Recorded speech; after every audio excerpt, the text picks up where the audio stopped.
BRS working president KTR కు TPCC working president Jaggareddy counter ఇచ్చారు. కాంగ్రెస్ పార్టీని కూకటి వేలతో పీకేస్తామంటున్న కేటీఆర్ కు అంత శక్తి లేదని విమర్శించారు. కాంగ్రెస్ అంటే కల్పవృక్షమని జగ్గారెడ్డి మర్రి చెట్టును పీకంత దమ్ము ఉందా ఎవరికి లేదన్నారు.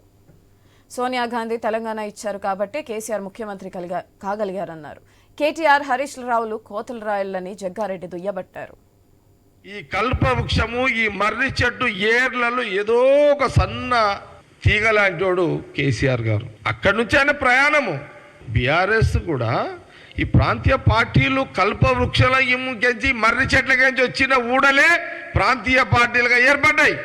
అందుకే కాంగ్రెస్ పార్టీ ఏం చెబుతుందంటే యావత్ దేశ ప్రజానీకానికి తెలుసు కాంగ్రెస్ యొక్క శక్తి. మొన్న పుట్టిన కేటీఆర్ ఇంత పెద్ద పెద్ద మాటలు నీ వయసుకు సరిపోవు అని కాంగ్రెస్ పార్టీ గాంధీ భవన్ ద్వారా తెలియజేస్తున్నాం. బలమైన శక్తి గలది కాంగ్రెస్ పార్టీ.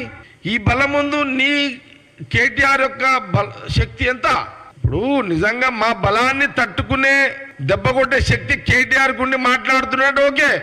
రాజకీయంగా తెలంగాణ ప్రజలు కాంగ్రెస్ ని 2014 తర్వాత 2018లో టిఆర్ఎస్ గవర్నమెంట్ రావడానికి కారణము తెలంగాణ ఉద్యమంలో వాళ్ళు ముందున్నారు కాబట్టి ప్రజలు వాళ్ళకు అవకాశం ఇచ్చారు.